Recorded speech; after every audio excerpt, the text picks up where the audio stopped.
This is fun for me because today's conversation is one that I'm like, I kind of would shy away from in a lot of ways because I'm like, I just have not given enough intentionality to the area of fuel. Like, what am I putting into my body? Nutrition, just a strategic approach to saying I want to thrive in this area of my intake. So, Danny, thanks for coming on to Dad Awesome today. We're going to talk about nutrition. We're going to talk about fitness, talk about parenting, education. We're going to talk about gamification, adventure, children's books. We got a lot of topics to cover today. Yeah, we do. I love it, dude. I'm happy to be here, man. All topics I absolutely love. Game on. Tell me again, where in Florida is your family at? So we're in Brandon, which is about 20 minutes east of Tampa, downtown Tampa. Yep. Cool. And for those watching on YouTube, which is just a small percentage of our audience, they're like, did you guys sync up your t-shirt color today? Yeah, that was wild, did I send you a memo on what to wear? Did I or did I not? You did not, dude. That is like, I mean, I got an open house that I'm going to like with the kids because we have this amazing thing called Urban Cottage. I don't even know what to call it, but it's like a homeschool tutoring place, and I was like, I got to get dressed for that. And then I come on here and we're wearing the same thing. The only difference is mine is a V-neck and yours isn't. There we go. They're both purple shirts. Like, what are the odds? Purple Shirt Club. Now you're from the Purple Shirt Dad Club, Boy Dad Club, because you got 2 sons. Yes, sir. And I've got 4 daughters. So we're coming at it from different angles, the Purple Shirt Club. But talk about your boys. How old are they? Man, my boys are fantastic. It's Desmond and Dean. Desmond is 11 and Dean just turned 8 in June. They're both just amazing. They're both amazing in their own different way. Desmond is kind of my everything whisperer, everything from animals to babies to, you know, every being that comes in contact with him just is comfortable, and he's very nurturing. He's amazing. He's very artistic. He's very smart. He's, you know, 2020, for example, he learned so much. He taught himself how to solve all types of Rubik's cubes, beatbox. He just showed me an amazing origami thing that he just made right now that I thought it was like another one, but it had like 5 different directions that it goes. And then Dean is, and you know, one of our mutual friends, Terry, actually gave Dean his nickname, and he's the warrior spirit. Wow. Dean is just like, he is that warrior spirit, man. He's a real special kid. He got hit and run over when he was 4 years old. And he is just perfect. I mean, you would never even be able to tell. His ear was torn off. I mean, he's a miracle. They're both actually miracles, because Desmond had, you know, a congenital heart defect that was supposed to, they probably were going to operate on him when he was 4. And then all of a sudden, this comes back to diet. I truly believe that diet has a big part to do with this. The cardiologist told us about 4 years ago, she's like, I can't believe I'm going to say this because this was always a given that he was going to get operated at some point or another. She's like, I don't think we're going to have to operate, you know? And so, yeah, so those are my 2 kids. I mean, I could go on and on about them forever, but they're amazing. They're very different, and they're put in each other's lives and put in our lives for very specific reasons, which, you know, we're always learning that, you know? Wow, what a gift. And you and your wife, how long have you guys been married? It'll be 10 years in November 3rd this year. So obviously we did it the wrong order. Hey. Yeah, it was the wrong order, but it was all meant to be, man. My wife, I can't even put into words how much I love that woman. I mean, borderline unhealthy. I got to be like, God, you know, I'm keeping you first, you know, because I really do love my wife. You know, she's amazing and very loyal, and just very talented, and just everything she picks up, she just runs with it. You know, like I'll show her something and then she'll end up being better at it than me, you know? Yeah. I love that. And, you know, you mentioning the wrong order, like we have never found Dad Awesome, this person who's got it all right, Dad Perfect, who's got it just like, I've got it all. In fact, I think so often God tells us later, oh, that was the wrong order. I had a better way, but I've got you and I love you. Yeah, so man. that's the best. Let's go to that moment though of the unimaginable happening with your son in this accident, and just how you as a dad in the moment, like what got you through those moments? Wow, man. You know, it was a really good test for us, for our biggest and first test, probably our biggest test yet. still. So my wife was at home with the boys. She had just let them walk off with the nanny, because the nanny was going to take them to the pool. And I had a mutual friend of ours who I had just taken to the gym, and we were driving back home to record a podcast with my wife. And I literally was like less than 5 minutes away when my wife calls me frantically crying, like, um, where are you? Like, and I was literally like, I was around the corner, and Dean had gotten hit and run over by a truck. And she ran out of the house, left the door wide open, left everything open, garage. And by the time I got there, um, everybody was gone. My wife, the guy who ran him over, was taking my wife and my son to the hospital. And then I go to the hospital, and as soon as I get there, man, and I walk into that room, his eyes are rolling back in his head, like there's blood everywhere. I honestly, like, I completely lost it, and just broke down, just crying like frantically. And I walked out of the room for a second. I composed myself, and I went and I grabbed my wife, and we immediately started praying. And that was the it's time to pray. We know this is exactly what we need to do. And every step along the way, God, showed us that there was a purpose for this child. Like, first they checked on the organs, nothing, no damage to the organs beyond liver values being high, but that's what happens when there's a lot of pain. um the nothing wrong with his brain at that we could tell. The only thing he had was like lots of road rash. His ear was torn off, like I said. They had to reattach his ear.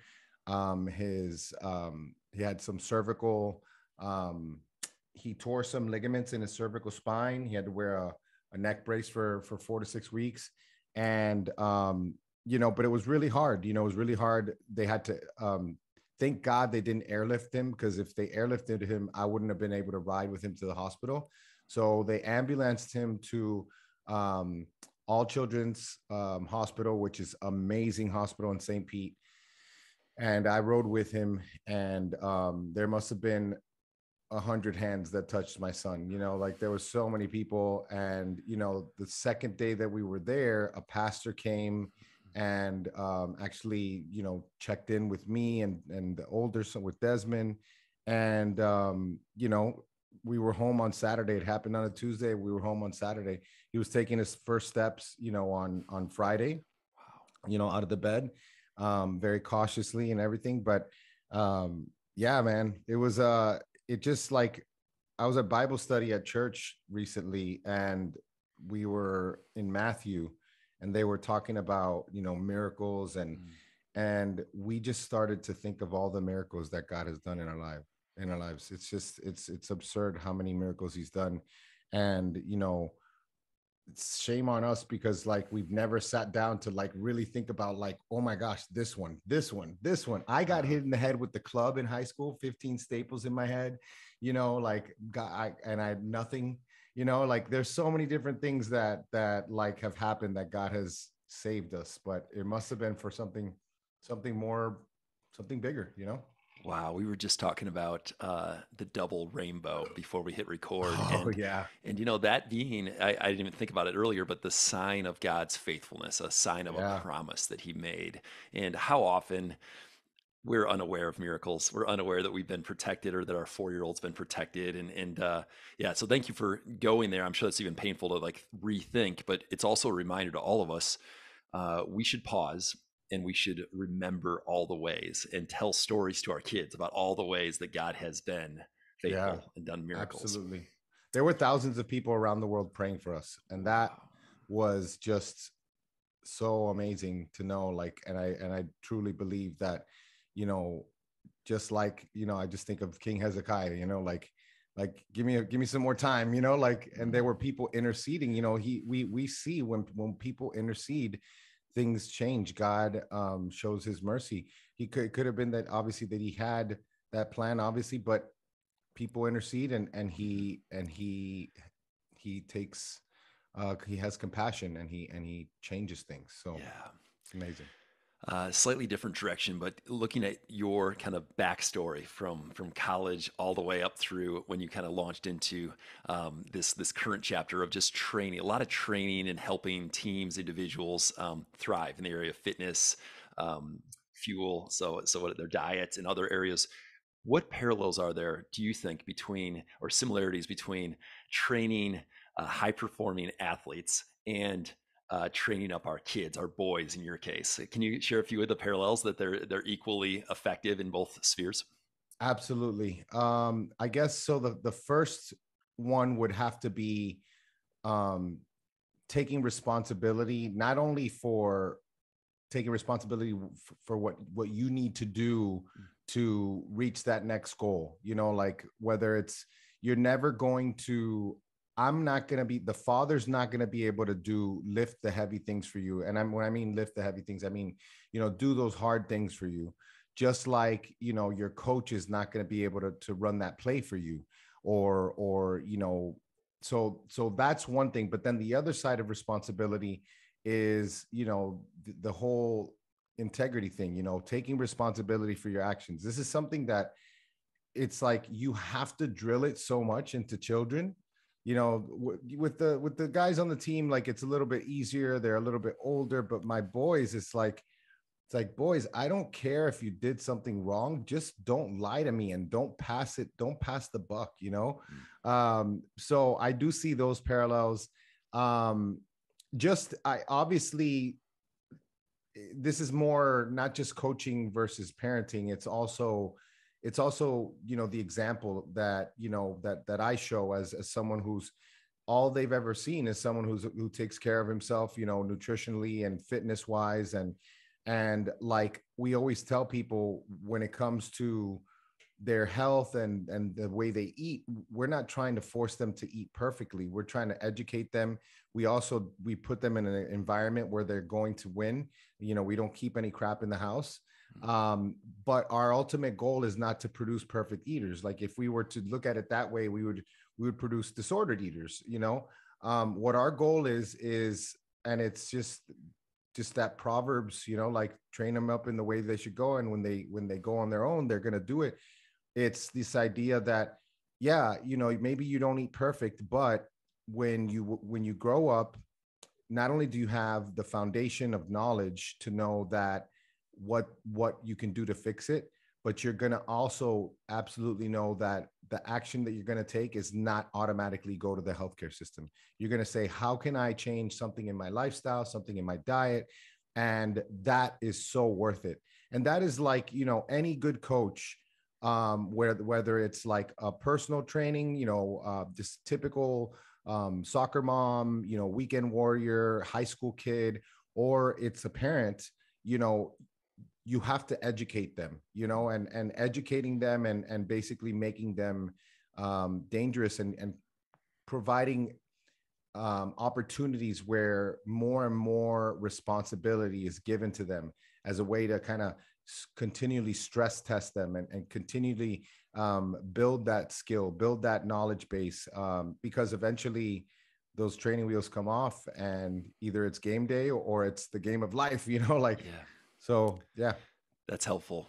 I was just looking more into the Fat Fueled Family, this movement Oh you yeah. created, and you had three kind of leading areas: a movement that will empower families to eat better, move more, and grow closer. And I Oh know there's yeah. a lot of other facets, but those three big buckets, I thought we'd actually work our way backwards. So growing closer, what would be your kind of some top of mind ways that you and your wife have helped your own family grow closer with your boys?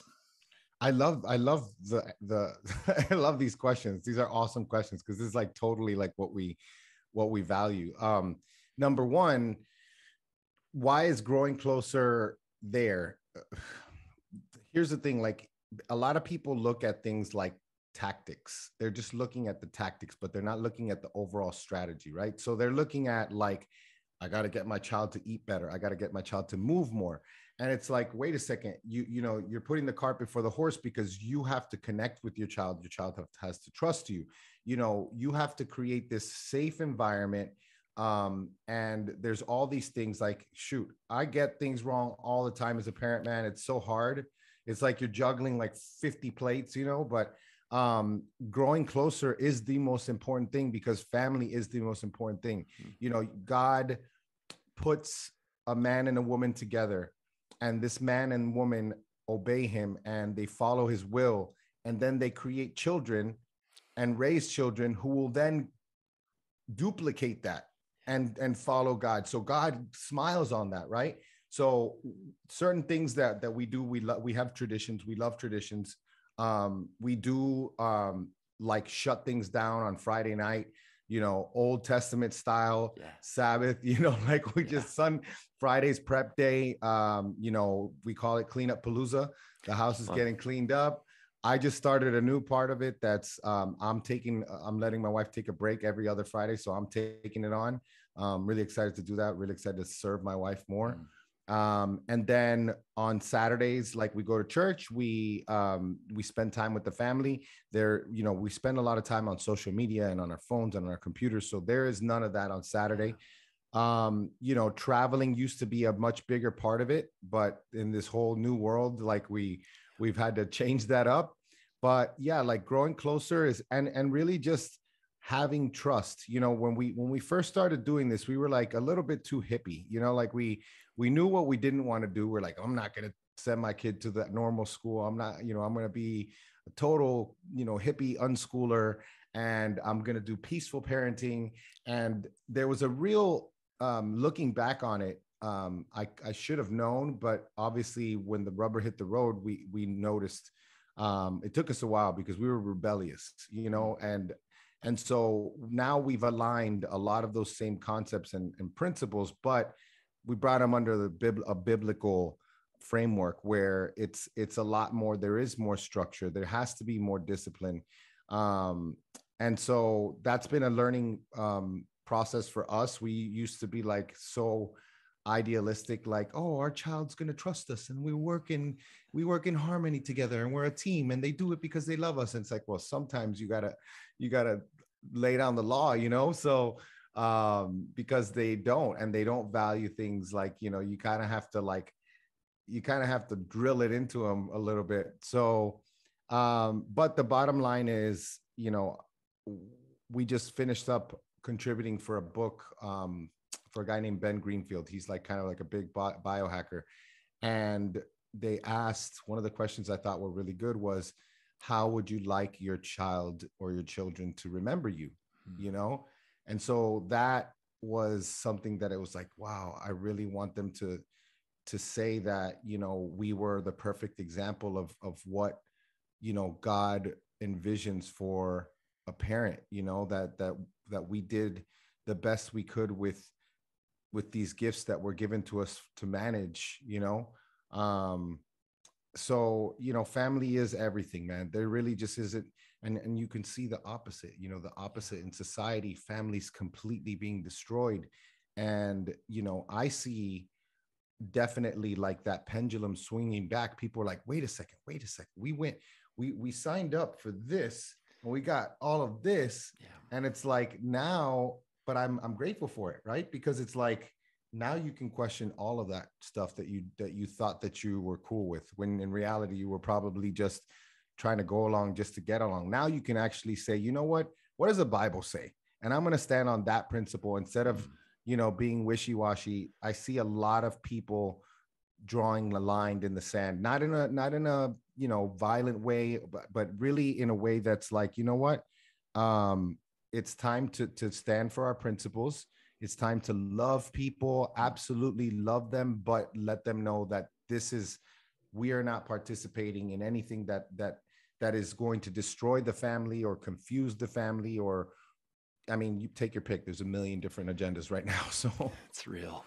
Yeah. Man, before we jump into move more, the second area, just to stay on closeness for a moment and together, discipleship, just helping your boys at their current ages. Any practical areas of like helping guide them towards Jesus that you've found that are working in this phase? Oh, man, let me tell you, I've shared this. You probably, I know you said you were listening to some of the podcasts I've been Yep, on, yep. and it's like, it's one of those that it's like, if you're Christian, you know it, you probably read it or heard it a few times, but it's just so powerful and so useful. And that's Wild at Heart. Yeah. Wild at Heart. And obviously, you being a father of four girls, Captivating would be, Yep. the counterpart to that. John Eldridge and Stacey Eldridge, Ransom Heart Ministries. You guys, if you haven't listened or read those, I highly recommend them, because they really do give you like the real framework. And like, in my dad of boy dad experience, it's, the question that my children don't know that they have yet, but they will. And at some point, I'll let them know that question so they can really hone in on it. And it's do I have what it takes to be a man? That's right. And like, so how do we disciple them? Well, first of all, the company that we keep has to be amazing. My sons only know men of integrity around me. There's just no room for, it's just such a weird message to send your son. It's like, well, oh, that's so-and-so. That's how he is, and we can't do that because they're so impressionable. Like, their brains are like these sponges, they're so moldable and pliable. And so but the other thing is, we find hard things to do. Like, we used to copy this. There's this family called Bucket List Family. You ever heard of them? Oh yeah, for sure. Yeah. So, their whole thing is like, when we would go on our vacations, it was like, find a way to serve, find a way to get involved with the local culture, cool. And then find something like an adventure, which is something that's either going to scare you or challenge you. And so we've incorporated that, and we've had a lot of things like, sometimes it's not gone right. The first time my son went mountain biking, my oldest, he hated it. He got so hurt. And then, like, it's funny, we years later, he was asking for it. But building skills, my oldest knows how to shoot several guns, hiking, all those things that connect us and really just take us out of this fake world. It's such a fake world. Like, we're going from box to box, and we buy our box of food as we walk into the box gym, and it's like, it's wild. It's completely tamed us. We're just these what's the word? What's that word? Clones. Like, we're like the same. Yeah, no, we're domesticated. We're domesticated, sure. And that's not how we're supposed to be. So you're affirming to your boys that you do have what it takes through experiences together. You have to give the experiences. Mm-hmm. You can't just say it, because if you do, like, there will be that point, and I'm sure you've read it. It's like, if you have to pass that torch, and you can't just pass the torch without him having earned it. That's why, there's these like incrementally harder events, sure. Leading up to possibly, which I would love, some sort of, what do you call that? What the Native Americans would call, like, these, like a rite of passage. Like a rite of passage. Yeah, like a rite of passage. Sure. And then when you say, you're a man now, you are a man, they will believe it. And that's how you keep them from turning into like what John Eldridge calls the false self, the ladies' man, the tough guy, the wimp, the workaholic. Like, there's all these versions of us that God doesn't want that for us, and obviously those wounds can be healed, but I want my kids to survive with as little damage as possible. I'm going to do some. I want as little permanent damage, as little, things that they need to heal as possible.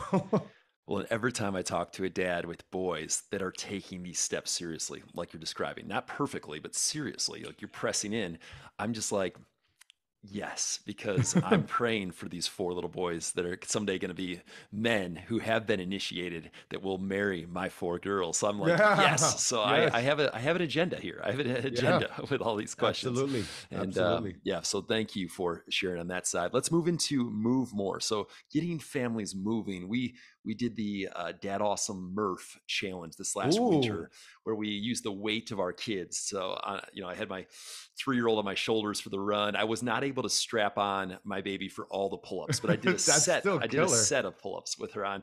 But we had part of the reason I bring that up though is we had 60 guys sign up for the Dad Awesome Murph, but only about That's awesome. 20 actually did the challenge after the 60 Oh, days. So there was I'm just curious on moving more.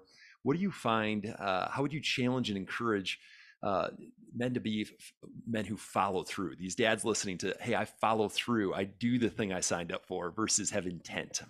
yeah, that's a really good one. So I actually I highlighted two cases in my a talk that I did at KetoCon. It was a big ketogenic conference, and one of them was a 75 hard challenge that I did with my group coaching clients, and that was, I think it was 30 people out of 100 clients signed up for that. Then the other one was a free carnivore challenge that was 3 months, and 100 people signed up for that, right? But it was free. So the first thing I'll say is that when you are signing up for something and writing these goals down, it's clear that at first people used to say, well, tell people your goals, they'll keep you accountable. Then you learn that, oh, don't tell people, because then our brain thinks that Yeah, you're done, that's it. and then you don't do it. But actually the final, apparently from the more recent research, is you should tell people that what this goal is that you're trying to chase down, but it has to be the right person. Good. So it turns out that if you share your goals with people who you perceive to have at least done some of that goal or have accomplished that goal, now you're more likely to do it. So have someone to keep you accountable that is not going to just be like, well, what are you going to do when you tell them that you didn't do it? Yeah. Someone who's like, come on, man, I did this, you could do it.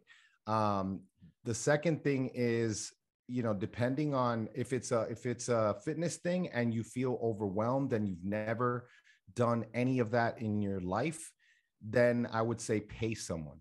Yeah. Absolutely pay someone. If you're just like, what you're doing, then you don't need to pay anybody. You know what you need to do. But the most important thing is you have to fix your mind, and the best way to do that is you have to immediately get inside your mind and find out who this person is who's telling you these things and what are they telling you. So the best way to do that is with, I think, a really easy challenge that people could do. It's a 21-day challenge, right? Really simple. First week, in the morning, first thing when you wake up, 5 push-ups, 5 squats, 5 sit-ups. And then right before you go to bed, it has to be right when you wake up and right when you go to bed. It's First thing. not like after dinner. It's literally that time frame. Do the same thing. Second week, it goes up to 10, 10, 10 in the morning, 10, 10, 10 in the evening. Third week, it goes up to 15, 15, 15, 15, 15, 15. If you look at that, you're literally at the third week for 7 days doing 30 total push-ups, which is not a lot, 30 total squats, and 30 total sit-ups. What happens? Nobody does it. Nobody can finish. You think it's so simple, and it's for many reasons. It's you start to an activity like that, a challenge like that, immediately helps you understand, okay, what is my inner voice saying? It's either going to say one of many things. We've heard them all. I'm too busy. I forgot. That's a biggest one. Oh, I forgot to do it. Oh, wow, you're off the hook because you forgot. Like, what if you had to pick up your kid from school because your wife was out of town and you forgot, Yes. like, Yeah, elevate it. Yeah. so and then the next one that this is probably like after like day 8, when you're like initial, like, yeah, gung-ho, motivation goes away, is like, this is stupid. This Sure. is stupid, Sure. So that's like a short-term way for people to really start to tap in and figure out, like, how can I keep my word to myself? Because if you do not keep your word to yourself, it creates a vicious cycle, and it makes it easier and easier. And then you have self-loathing. You think you're a terrible person because you ate the wrong thing or you didn't do something. And that's just, in my mind, that's the enemy whispering in people's ear.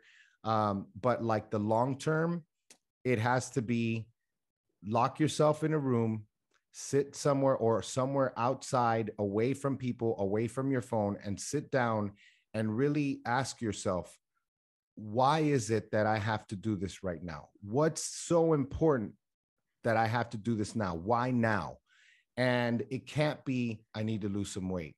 My wife is, it literally has to be, I feel like my wife won't tolerate me much longer. I feel like I'm going to get a divorce. I feel like I'm not going to be able to make it. I'm going to have to create a trust fund for my kids because I've spent so much time working. It has to be all those things. And you really have to know, because your why really helps you when it's, let's say you want to run a marathon and you're living in the Northeast and it's November and it's sleet, and it's like Sure. 15 degrees and you're like, it's this like wet, snowy, rainy stuff. And that's when you have to remember, well, this is this is about a lot more than just me wanting to, lose some pounds, I really appreciate your perspective here, Danny. And just a week and a half ago, I had signed up for an Olympic triathlon and I was undertrained, and not many people knew I was going to do it. And if it wasn't for one text message to one friend who I had told him, I'm doing this. Like it was I my love it. word there. So I did take it into community, into brotherhood. Two And witnesses. Yeah. yeah. But the resistance was so real. And I was all talking myself into, these are all the reasons why it's actually better for my family if I skip that morning. I'm home with my family. Like the inner voice.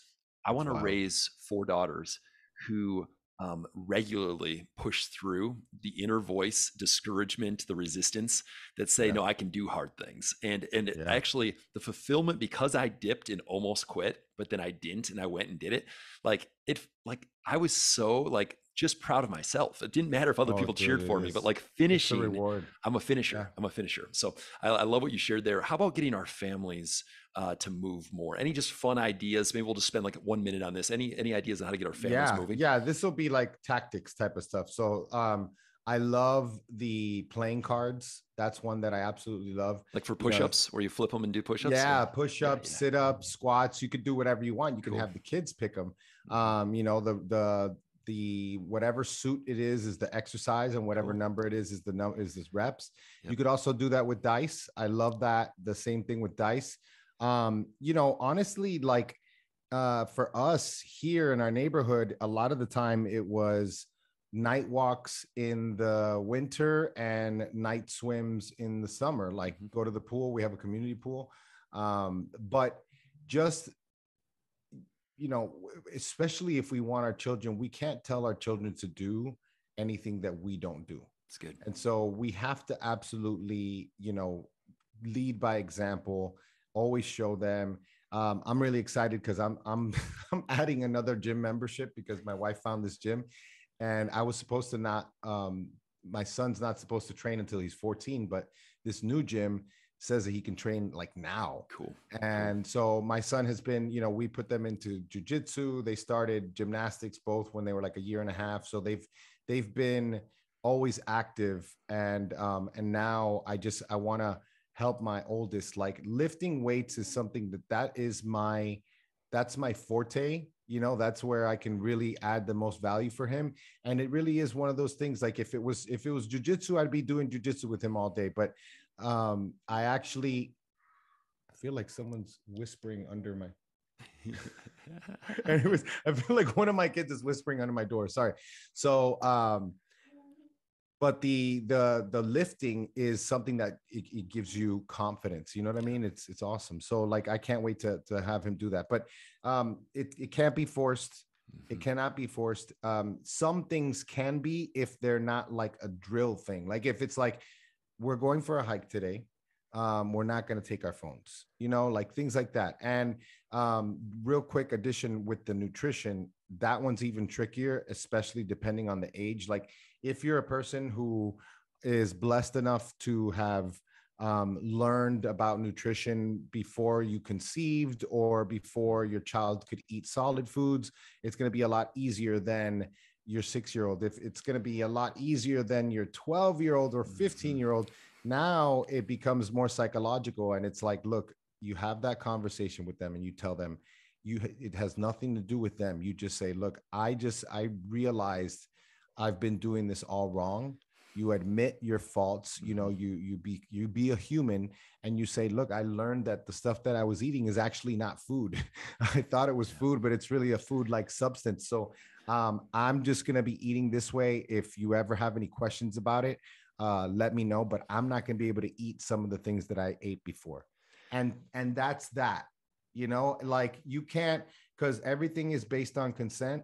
And now there are things for us that we don't keep things in the house. Like when I like learned about certain things, those things are no longer in the house. Now you can find other things, or you could buy that food with your own food. That's how we do it with our kids. It's like, you can't, like they'll set up a lemonade stand, like a pop-up lemonade stand. They'll make $24 and they'll just go split it between 4 people, and they'll each come back with like boxes of candy. It's like, okay, you earned that, go ahead and eat it. You're gonna feel bad, and but I'm not paying for it.